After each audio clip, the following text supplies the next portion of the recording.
देवरानी जेठानी की कहानी। जेठानी ने की सास से देवरानी की चुगली। देवरानी ने दिया ऐसा प्यारा सा जवाब कि जेठानी हुई शर्म से पानी पानी।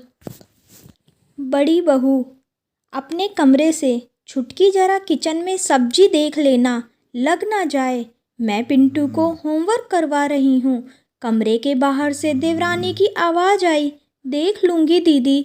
सास, अरे ओ बड़ी बहू, सुन रही है? सास ने बैठे बैठे हॉल से आवाज़ लगाई। छोटी बहू सलोनी, तू ही सुन ले, कम से कम चाय ही दे जाओ, नाश्ता नहीं बना हो तो।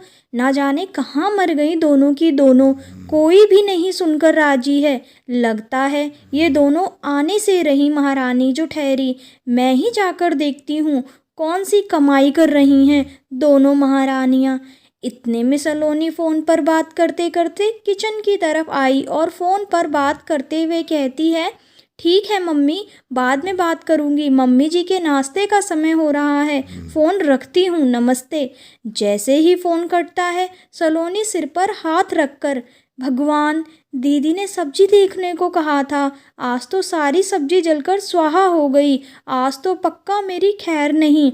इतने में सब्जी की खुशबू सूंघकर नीतू भी दौड़ी दौड़ी आई। देखा तो सब्जी आधी से ज़्यादा जल गई।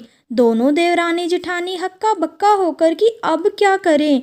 दोनों कुछ और सोच पाती कि इतनी ही देर में सास भी आ धमकी और बोली, यही कमाई कर रही हो, ना जाने ध्यान कहाँ रहता है।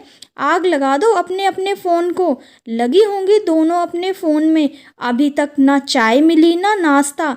चाय पानी नहीं देना हो तो बता दो, मैं खुद ही बना लूँ। दोनों बहुएं सिर झुकाए खड़ी थीं। फिर दोनों बहुएं बोली, नहीं मम्मी जी, सॉरी सॉरी, अभी हम आपको 10 मिनट में खाना देते हैं। दोनों देवरानी जेठानी का तालमेल अच्छा था। दोनों देवरानी जेठानी कम, बहनें ज़्यादा लगती, क्योंकि दोनों बहनों की तरह रहती थी। देखने वाले भी आश्चर्यचकित हो जाते कि जेठानी कौन है, देवरानी कौन।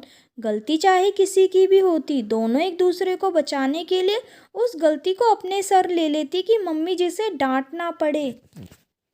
यहाँ तक कि सलोनी अपनी कीमती से कीमती चीज़ें भी अपनी जेठानी नीतू को एक पल में बिना कुछ सोचे कि उसकी कीमत कितनी होगी या वो कितनी महंगी है, एक झटके में दे देती कि मैं मेरी बड़ी बहन को दे रही हूँ।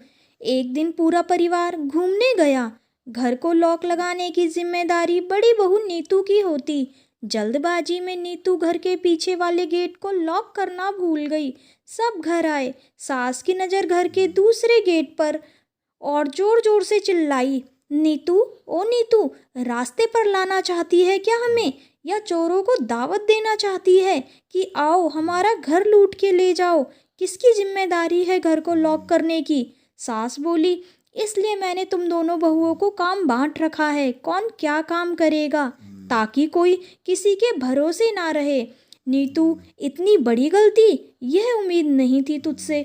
छोटी तो आधे दिन स्कूल पढ़ाती है, घर की जिम्मेदारी किसे दूं? अब सारी जिंदगी मैं घर की देखभाल करूं?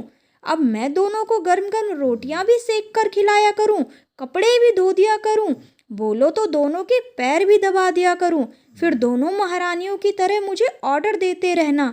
फिर एक बार दोनों बहुएं सिर झुकाए सास की कड़वी बातें चुपचाप सुन रही थी। इस बार सास ने गुस्से में ज़्यादा ही बोल दिया। छोटी बहू सलोनी को तो ज़्यादा फर्क नहीं पड़ा। बोली, यह तो मम्मी जी का रोज का डोज है हमें देने के लिए। हाँ, आज कुछ ज़्यादा मिल गया। जब तक वो भी जी भर के ना सुना ले, खाना जो नहीं पचा पाती, दीदी छोड़ो ना। बड़ी बहू यानी नीतू के ऑफ मूड को हंसाकर ठीक कर देती है और कहती है, दीदी आज मैं आपके लिए न्यू ब्रांडेड चूड़े लाई हूँ, चलो देखते हैं। समय बीता। बड़ी बहू नीतू अब थोड़ी स्वार्थी होने लगी थी। वो मन ही मन सोचने लगी कि सलोनी तो कम काम करती है, आधे से ज़्यादा दिन तो स्कूल में बिता देती है, मुझे ही सारा काम करना पड़ता है घर का। तब भी मम्मी जी मुझे ही सुनाती हैं और मुझे ही ज़्यादा डांटती हैं। अब नीतू के पास किसी का भी फ़ोन आता या उससे कोई मिलने आता तो उससे ही सलोनी की बुराई करना शुरू कर देती। जिससे कि उसकी बदनामी हो और उसका स्कूल जाना छूट जाए, तो घर का काम और मम्मी की डांट उसे भी मिले। धीरे धीरे नीतू ने सलोनी के खिलाफ सास के भी कान भरना शुरू कर दिए। जब सलोनी घर पर नहीं होती तो उसकी नामौजूदगी का नीतू जम के फायदा उठाती, लोगों से बुराई करती और जब पेट नहीं भरता तो सास के पास चली जाती बुराई करने। कई लोग सलोनी को बताने की कोशिश भी करते कि तुम्हारी जेठानी तुम्हारी बहुत बुराई करती है, मगर सलोनी हंस के टाल देती और कहती, अच्छा ऐसा है, कोई नहीं, करने दो, बस तुम मत करना मेरी बुराई, और हंस पड़ती। क्योंकि सलोनी नीतू को अपनी बड़ी बहन से ज़्यादा मानती थी, इसलिए उसने कभी लोगों की बातों पर ध्यान नहीं दिया, ना भरोसा किया और ना ही कभी नीतू से कुछ पूछने की ज़रूरत समझी।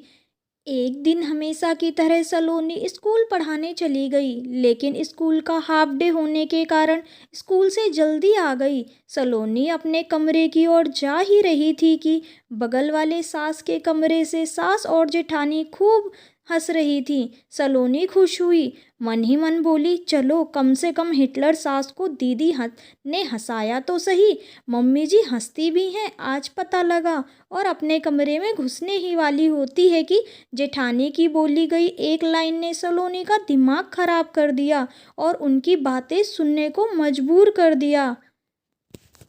सलोनी ने नीतू की सारी बातें सुनी और सोचने लगी, जिसे मैं अपनी बड़ी बहन से ज़्यादा मानती हूँ, वो मेरे बारे में इतनी घटिया और नीची सोच रखती, इतनी भद्दी बातें करती हैं, इतनी कड़वाहट है उनके मन में मेरे लिए। छी, मुझे खुद पर शर्म आने लगी है, जो मैंने अपनी बड़ी बहन का दर्जा दिया उनको। और इतना सोचकर वो सीधे सास के कमरे में ताली बजाते चलती जाती है और सिर्फ एक लाइन बोलती है अपनी जेठानी को, वाह जेठानी जी वाह, अपने दोनों हाथों से ताली बजाती हुई सलोनी, क्या कमाल का टैलेंट है आप में, बुराई काफ़ी अच्छे से करती हैं आप। इतनी उधेड़ बुन तो मैंने ना माँ से सीखी, ना स्कूल में, और तो और पीएचडी कर ली, कमबख्त कॉलेज वाले टीचरों ने भी नहीं सिखाया। इतना कहकर सलोनी बिना लड़े झगड़े, बिना गाली गलौज और तू मैं करे वहाँ से चली जाती है। अब नीतू का चेहरा देखने लायक था, क्योंकि 6 सालों में पहली बार सलोनी ने पूरे घमंड और करकशे शब्दों में दीदी ना बोलकर जेठानी जी बोला था। सलोनी के जवाब से नीतू शर्म से पानी पानी हो गई। उसके पास अब कोई शब्द जो कहाँ बचे थे, किस मुंह से अब वो बड़ी बहन मानने वाली देवरानी के पास जाती। सीख, जो लोग बिना किसी स्वार्थ के आपको अपना मानते हैं, आप पर हर चीज़ न्योछावर करते हैं, उनकी कदर करें। धन्यवाद।